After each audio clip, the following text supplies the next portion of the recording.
just wanted to kind of go over what to expect with these daily Q&As. We sent out the invites for 6 of them in the last couple of days, and we'll continue to remind you of what's going on with those. And you know, normally with the goal with these was to create sort of the one-on-one experience that the filmmakers get to have with you and that you get to have with the filmmakers during a normal ShortFest, and to create as much of an exhibition experience that we possibly could for all of you as well. We are going to be sending you the list of the movies from the filmmakers that are going to be in the Q&As once the festival starts, once the festival is live. And I'm going to be going over what those programs are. And the goal also was to have sort of a more broad selection of movies as well. And so you'll see that there are certain themes, but ultimately it's because it's a lesser selection. It's a more kind of broad selection to have more diversity and for all of you to kind of enjoy many different types of films throughout this. And yes, I'm going to actually be talking about all the movies right now.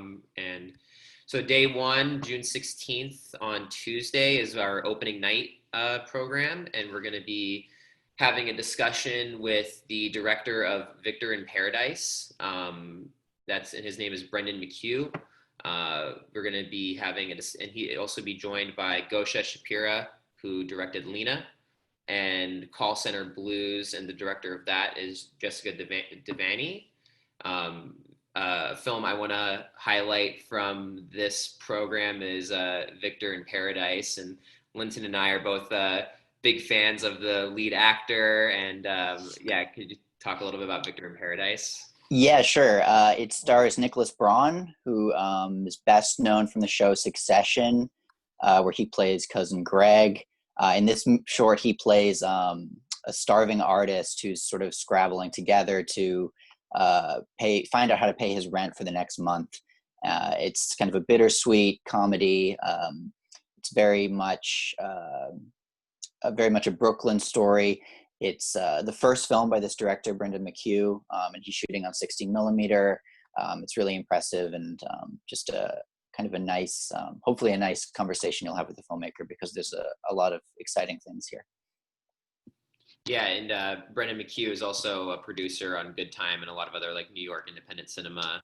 Right, and Buddy Duress is also in the film, who was in Good Time. Yeah. And then Sudeep, could you tell us a little bit about Call Center Blues? Yeah, sure. It's a documentary that's about people that have been deported from the U.S. to Mexico, but a lot of these people don't have any ties in Mexico because they were brought very young. Some of them don't even speak Spanish, and a lot of them, because they speak English so well, they work in call centers in Tijuana.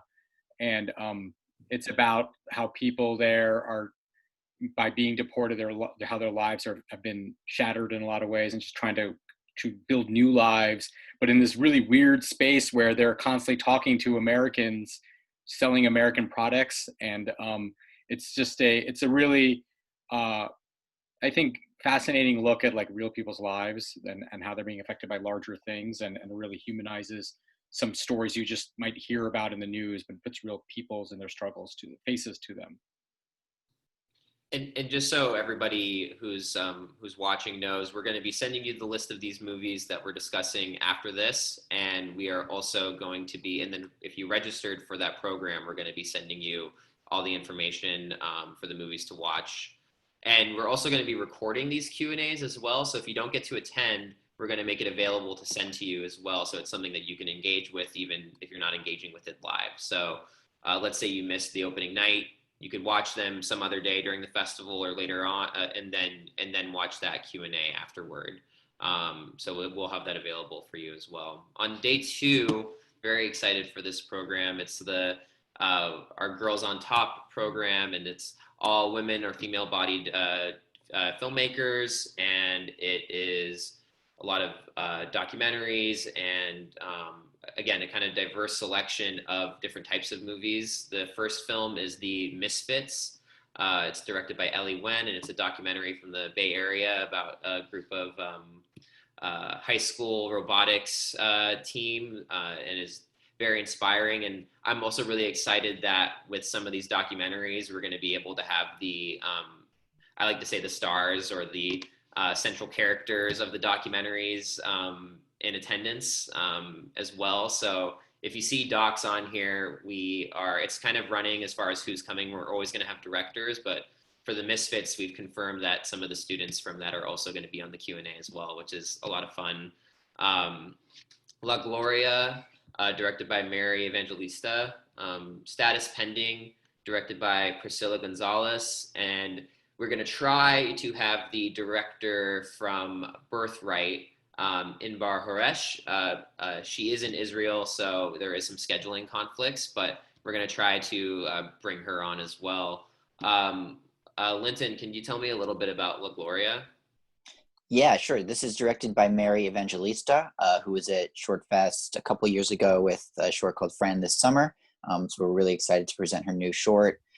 This is one of we don't have many films that are shot locally, and this is one of the films that was shot, I think, in the Salton Sea and Yucca Valley. And it follows this young queer teenager in the aftermath of this sort of traumatic life event. And it's really a beautiful film about coming of age and intergenerational connections. Yeah, it's quite a lovely film shot locally, and yeah, I think it'll be a nice conversation as well. The filmmaker's been here before, and she's really great. Yeah, and I really wanted to I really want to try to make this work with Inbar Haresh for Birthright. It's a movie that I found a lot of personal enjoyment out of. I went on a Birthright trip, and it's a movie that has a lot of really keen observations about the experience of a young woman going on the Birthright trip. And for those of you who don't know, that is the where you as a citizen are able to go visit Israel for free, and the Israeli government pays for it. And it's a really clever and funny and interesting depiction. And as somebody who has been on that trip, I found a lot of amusement. And yeah, I would really like to have a conversation with her. And if we're not able to do it live, then I might just do it by myself and pre-record it and then send it to everybody, because it's a movie that I got a lot of enjoyment out of. For day 3, June 18th on Thursday, which is typically our gala day, so we're going to keep it going, and is our gala program this year. The films in that program right now, and some of this is pending as far as addition. The movies that we have are in, but we might add a movie to this as well. So right now, the films that we have are The Star Sisters, directed by Beth Einhorn and Bridie Elliott. See You Soon, directed by Tyler Rabinowitz, and Take Me to Prom, directed by Andrew Moyer. Sudeep, can you tell us a little bit about Star Sisters? Yeah, sure. Star Sisters is maybe one of my favorite films in the festival, actually. It's a documentary about these two women, older women, who it starts off really crazy because it's just they live together in Santa Monica, and they just want to have fun. They just eat candy. They just talk about whatever gives enjoyment that they want to do. And as they continue talking about their story, they talk about their lives, and they start talking about more painful things that have happened to them, especially in their childhood. And it's just it's a really amazing testimony to like not letting the past define who you are, and being a victim, yet still having agency and control over how that makes you feel. And it just, when I saw this film, I like immediately, it made me cry, but it also like made me just really feel like happy that these are like it's like the perfect short, I think, because it's like in the short amount of time of the film, you've experienced so much emotions, and it's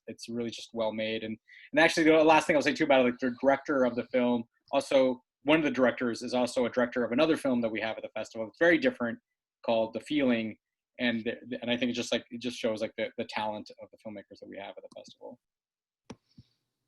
I just got a quick question from David, really quick, and more of a general thing of, will the recordings of the Q&As be available on our YouTube channel? And yeah, I don't see why not. So we're probably going to do that. So thank you, David. For day 4, June 19th on Friday, the Animaniacs program, which is again, that's also a running document. We have 3 movies confirmed right now. Some of them are a little bit shorter, and it'd be fun to have a lot of different documentary filmmakers on there. But we have 3 movies right now, and that is just a broad selection of some of the best animated movies that we have at the festival this year. And we have Hibiscus Season, directed by Eleanor Goldberg, Goldfish, directed by Daniel Zeveriff, and Mudan, directed by Leah Dubuc. Linton, can you tell us a little bit about Hibiscus Season? Sure. This is a very lush animated film from Canada, directed by Eleanor Goldberg. It's set in Zaire, former Zaire, in 1993. And it's based on the director's own experiences growing up there as a young expatriate. And so I think the animated short is based around her as an 8-year-old in 1993, just as the country is on the verge of sectarian violence. And it's a very sensitive and delicate portrait of this country as it is remembered by this woman reflecting on her childhood. It's very sensory. It's very beautiful to look at and to listen to. We have a lot of really amazing animation this year, and I think this is one of the standouts in terms of technique. And Sudeep, could you tell us a little bit about Mudan? Yeah, sure. It's a documentary. It's an animated documentary, but it's really about a fake history of what if Rodin was a woman, and it's a simple conceit, but I think like the story that it tells is very straightforward, but a lot of it makes you think differently about the role of the artist and how their gender plays with it. And like, I didn't know a lot of the stuff of Rodin about, like, one of his assistants was a woman who also was an artist in her own right. But the way this film does by switching the gender roles really kind of highlights the power of being a man and an artist, and how like those things together make them into a great artist. And I think it's a really somehow thoughtful and fun and just really unique animated film. Like, it's just, I think you'll remember watching it if you see it. And then for day 5, we have on Saturday, we have They All Laughed, named after the criminally underrated Peter Bogdanovich film. This is our program of comedies. And we have Macy Learns Something New, directed by Julia Kennelly, Haas, directed by Ryan McGlade, Friends Like That, directed by Francesca De Fusco, and Black Title Here, directed by Sev Demai. Linton, can you tell us a little bit about Haas? Sure, Haas. Definitely one of our more enigmatic movies this year. It's sort of a dryly absurdist, understated portrait of this elderly altar server living in a rural community. The director shot much of the film using just actors from his local town, also members of his own family. It's kind of a religious fable at its core, but it's very offbeat in nature and really unusual and kind of fun. And Sudeep, could you tell us a little bit about Black Title Here? Yeah, it's about a young man who lives in Compton, and it's kind of it's definitely in the Insecure type genre vibe, where it's just kind of, he's having problems with his girlfriend, but his ex shows up, his stoner friends arrive, and it's just kind of a really feel good, but also real comedy. And I think it's a unique type of film that stands out from some of the other comedies that we're showing. And I do want to make one shout out to Marcy. What's it called? Marcy Try Something New. Macy Learns Something New. Macy Learns Something New, because it's got one of my favorite actresses in it as the lead, Rachel. How do you say her last name?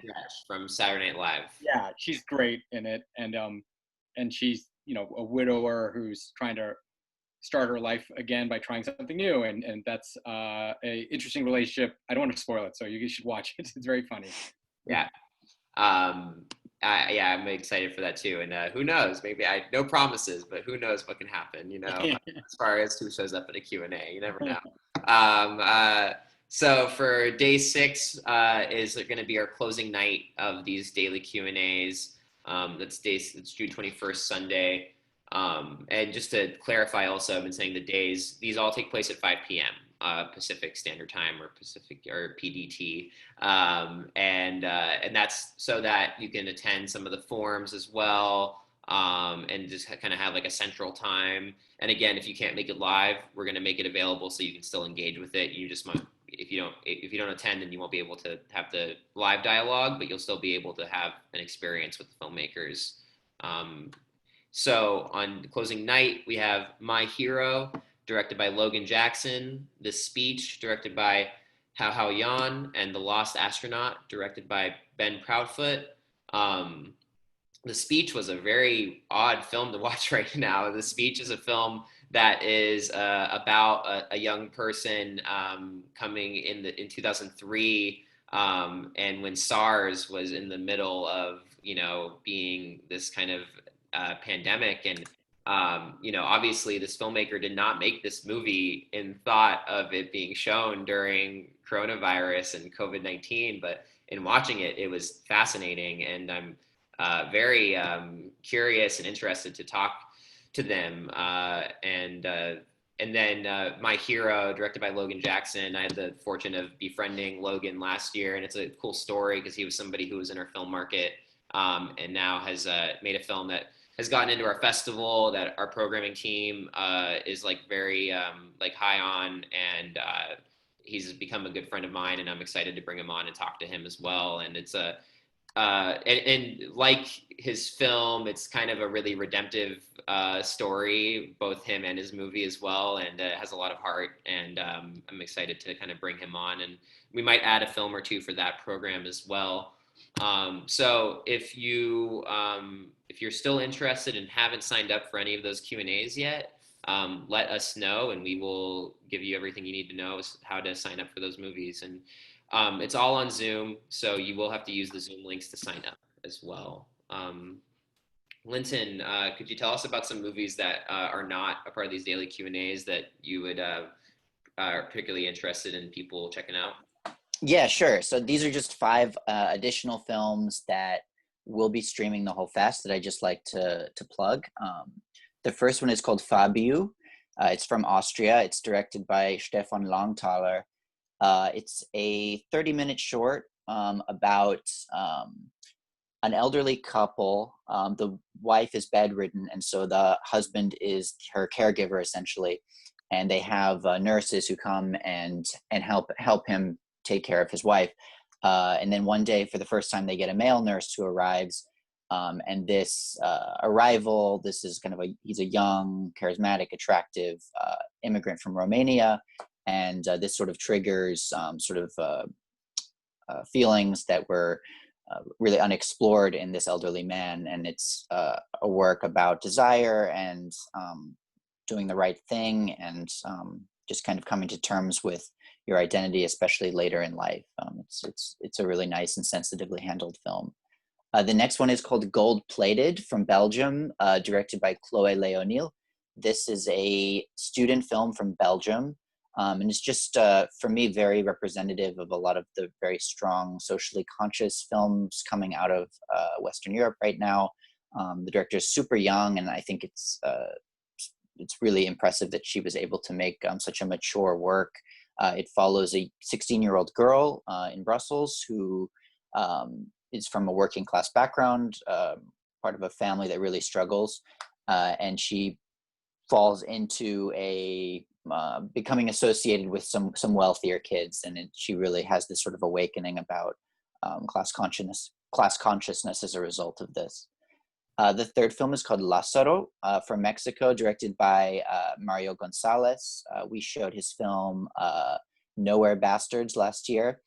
We're really excited to be presenting his next documentary, which follows a 15-year-old boy in Mexico who is part of a drug rehab youth offenders institution, a small drug rehab center, and it sort of follows his journey to improving his life, and also is a really great portrait of this place in Mexico and what people's prospects are like there, especially for young men who have dealt with substance abuse issues. And it's really, really great. And the lead actor, or the lead subject is a really fantastic person to follow on screen. Then the fourth one is called Space Clouds, directed by Tali Abecassis. She's quite an experienced animator and documentarian from Canada. This film follows her. It's sort of a mixed media film that's constructed from found materials and archive and video. And it's about her and her child, her young child, trying to commemorate and remember her mother who passed away. And it's a really interesting and touching film about memory and commemoration, and how how we can remember those we have lost, and especially using the materials that we still have left that represent them and that depict them. And then last but not least is an animated film called Wade from India, directed by Upamanyu Bhattacharya and Kalp Sagvi. This was a really exciting movie to come across. It was a really big surprise for us. We get very, very seldom do we see work from India, and these are two really young animators. The film is sort of a science fiction dystopian work about Mumbai in the future, in a sort of dystopian future where it's become flooded and ruined.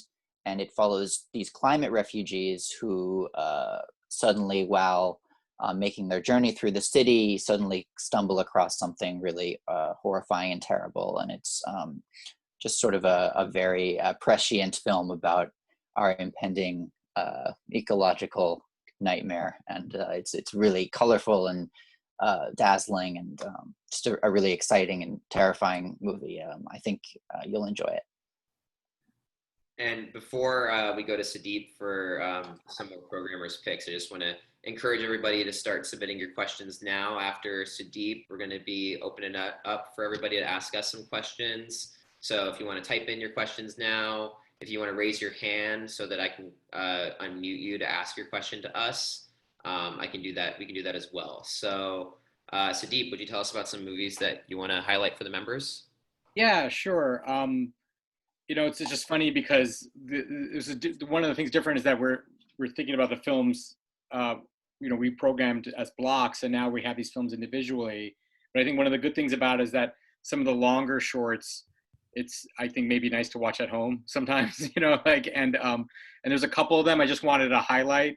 Like one is Day Release, which is a narrative film. It's a fiction film about a young mother in Austria. It's from Austria, and she's let out of prison for the day, and she's trying to take care of her child and make decisions that will affect the child's rest of her life. And just like a searing drama, just incredible performances.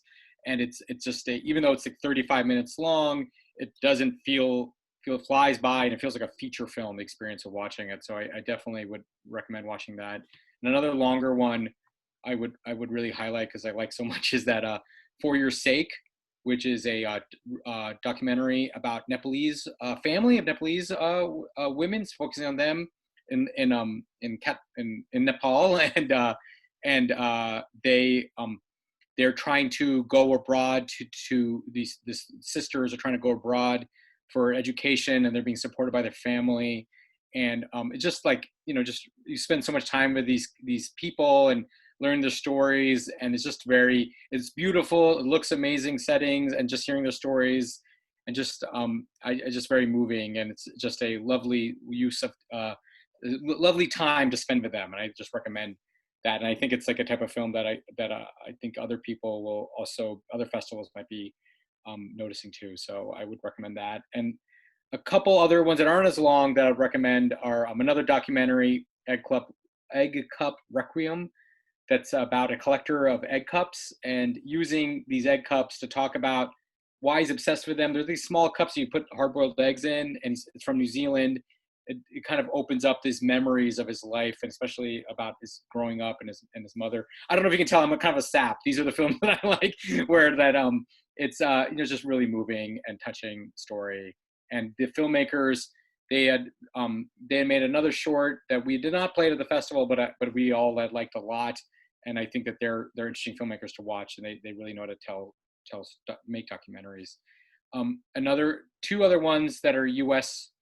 One is Fort Irving, which is about a kind of a crazy story about it's a fictional story, but it's about a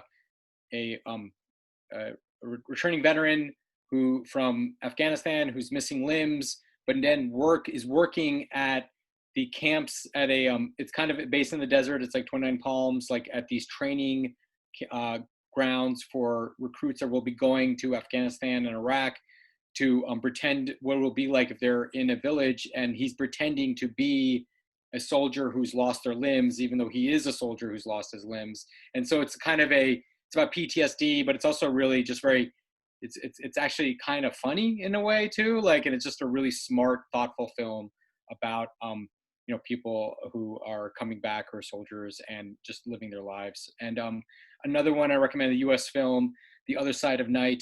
It's about a mother whose son is killed, and she's trying to seek justice, and it's from Ohio.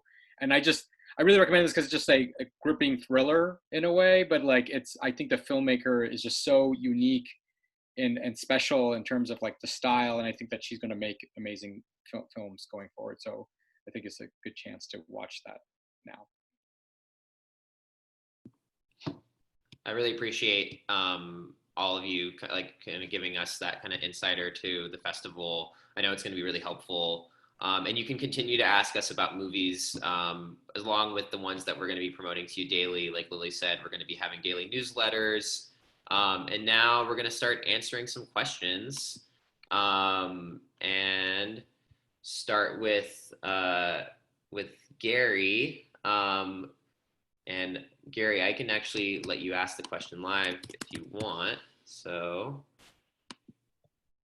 Gary, you are, 1 second.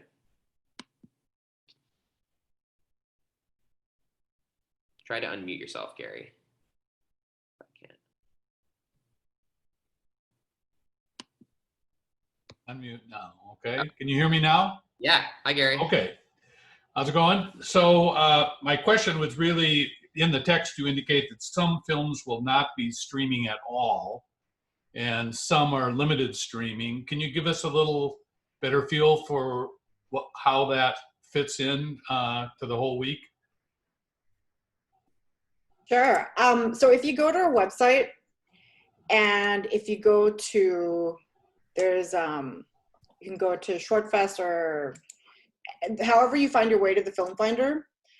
That's where you can search by genre, you can search by region, director. So there's a bar called streaming status. So right now, it probably won't pull up a whole lot of things, but there are 3 selections. There's Streaming All Fest, and these are movies that you can watch from Tuesday through Monday. There's limited streaming. So limited streaming is going to become, we're going to add something. So there's going to be available now. So those 24-hour ones are going to be up on our website from 9 a.m. to 9 a.m. every day, and we'll send you all a notification over our newsletter. So you'll be able to decide what you want to watch there, and it's all through our website. And not streaming, that's really for people who just like to know what else is played or we selected. So for other film festivals or people who are curious, people who fund things, we have any producers out there. And we also have contact information for every film. So, they are open. If you want to watch a movie, you might as well just send an email and they can either say yes or no. So we didn't want to penalize films or filmmakers who couldn't put their movie online, because there are a number of reasons why they can't do that. But we also wanted to have as big a program as we usually do, because that's what ShortFest is. We're trying to give platforms to filmmakers as well. Does that answer your question, Gary? Yes, it does. Thanks. Great. And for some filmmakers, putting their film online can, sometimes be seen as, a detriment to the future of the film, or at least not something that's necessarily to their advantage. A lot of festivals will penalize a film for having been online. They require a premiere. So for us, we really, really didn't want to make it a condition of admission to make your film available online. That was really important for us because just the way the landscape is in festivals and in distribution. Got a question from Dominique. Let me find you really quick, Dominique. I'm gonna allow you to ask your question right now. And Dominique, you should be live and you should be able to unmute yourself. Can you hear me? Yes. Hi, great to see you people. Hi, Dominique. Hi. I actually have two questions. One, are we going to be able to vote like we did in the past? So that's one thing that we're really missing out this year, and that's a product of not being able to be in one platform. Because the movies are on Vimeo directly or YouTube directly, we don't have access to see how you're voting unless we're clicking individually on each film and watching the numbers go up and down. So it's just impossible this year, but we really, really hope that you'll email us and let us know what your favorite movies are, because we're always curious. That's one of the best parts about getting to see all of your scores. And unfortunately we can't, we can't, there isn't a way for us to do that this year. But we do want to know what you think. And we're missing out on the audience award, but we do have all of the other awards. I think there's another question. I don't know if you want to ask it. Yes, the other question was, are you going to be showing the best of the fest? So we are doing awards for everything. This is the first year where we're able to get all 330 movies in some sort of category. They're all eligible for something. And we're going to be deciding those winners and announcing those winners on Sunday. And then on Monday, what we plan to do is compile a list of all of the films that have won an award. And we'll probably note them somewhere in the Film Finder so you can watch the award winners. Again, because different films have different, because not every film is able to go online, you probably won't be able to watch all of the winners, but hopefully the majority of the winners will be out there. Sounds good. Yeah. And I also encourage you all, if you see a short that you love, everyone can watch movies. That's the thing. You don't have to be a member to watch these movies. You don't have to buy a ticket. If you see a short that you love, just share it with your friends. And that's one way to get other people to watch the sort of things that you like. You can, you can curate within the curation too. Highly encourage that. Great point, because I was thinking about that, because sometimes like you're in Facebook. Yeah. And we have a friend or family outside that's not here. So if we can mention, oh, I saw this today, it's an interesting film, and if you have a chance to see, you should. Absolutely. Yeah. Sounds good. Thank you. You post a link from the website to or whatever. So watch this film. I have a question from William Sachs. Will there be a complete list with descriptions in the Desert Sun as has been in the past on Sunday?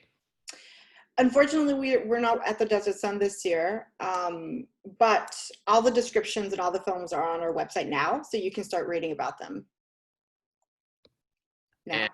And it looks like every other question, I don't see any more questions submitted in.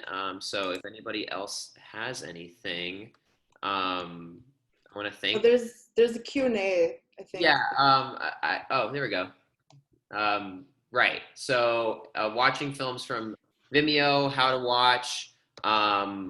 We have information of how to watch all the films. And so I'll ask, so Gary asked, will the streaming links to Vimeo and YouTube work directly through popular smart TV apps such as Roku or Fire TV?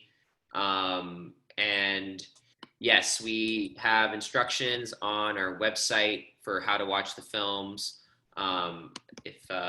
If Molly or Lauren wants to put the link in the chat maybe for where that lives on our website, and that way you all can go to that.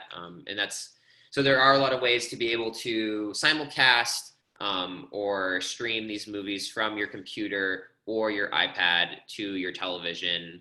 There might be some, go ahead, Lily. I have a life hack for everyone.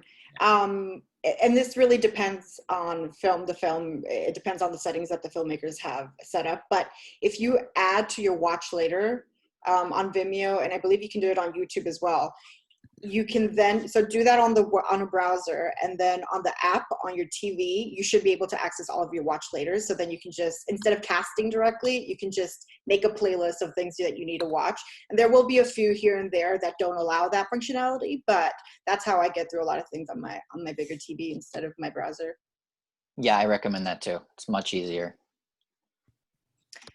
Yeah. How do we? Oh, sorry. And then Linton, what was from Lori? What was the last film that you mentioned of your suggestions? Wade, Wade. And like I said, we're going to be sending the list of the movies that were all discussed today to everyone here, and to other members as well, so that they can kind of know what we're excited about. And then we have a question from Cheryl Hilton. How do you define a short film? This was also asked earlier. What's the length? What else can we say about what is a short film? And I also guess that the question sort of indicates what are the requirements of being in the festival as well. So that's something that is usually defined by different people differently. So for us, a short film is 40 minutes or under. That's the Academy, the Oscar requirement.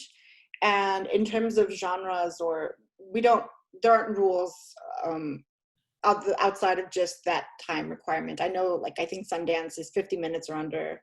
Yeah, for short. So it really depends on the festival or the institution that's deciding whatever the short is. For us, because we're Academy qualifying and because we just want to use their rules, it's easier for all of us. We've had, as short as a minute and 40 minutes, and we're kind of sticklers about the 40-minute thing. There are no 40-minute and through 2 seconds. So yeah. And then Linton, just another clarification. And like I said, we're going to be sending the list of the movies to everybody that's here. So we will, in case you missed anything, we will be sending that out to you. But Linton, what was the first movie that you suggested to everybody? First one that I mentioned was Fabio, Fabiu, Fabio. I don't see any other questions here, and I would also encourage everybody, if you have, we're figuring this out as well, and we want this to be an enjoyable experience for all of you. So if you have any notes as to how this experience with doing Q&A such as this can be more enjoyable for all of you, please feel free to let us know. Again, the Film Society email that I'm sure you're all well acquainted with is filmsociety@psfilmfest.org. If Molly wants to put that in the chat, that'd be much appreciated. And this has been a process of trying to find out how to make an engaging experience for all of you, and for us working too. So we're figuring it out, and it's been really fun. The first Q&A that we did with Andrew, from Andrew On, the director of Driveways, was really great for those of you who were there. And I'm really excited to be doing this, and I'm really excited for the conversations that we're going to have. The filmmakers are excited to talk to you. They're excited to talk to each other.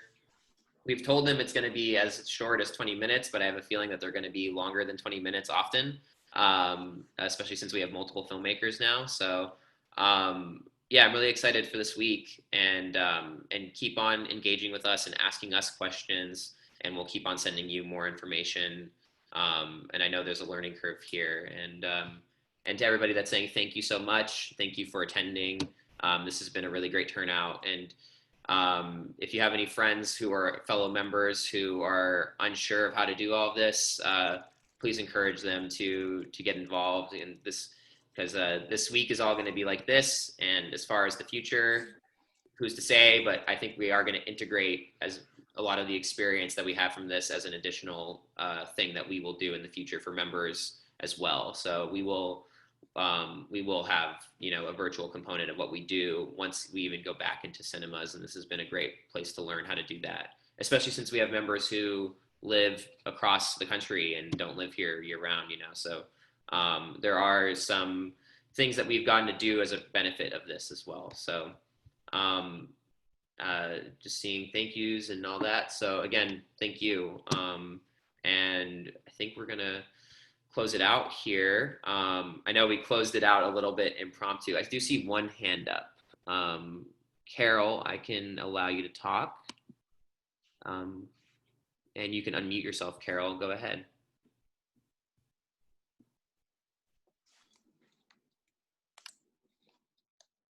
Or maybe your hand up was not intended. Oh, go ahead, Carol.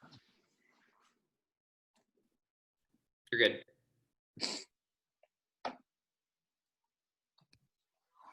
Okay.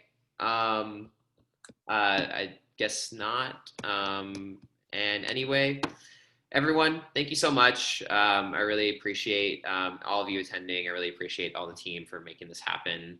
I'm really excited for this week. And again, stay in contact with us if you have any questions. You'll be seeing emails today from your attendance here and where to go from here. So with that, we're going to close it out. Thank you, everyone. Thank you.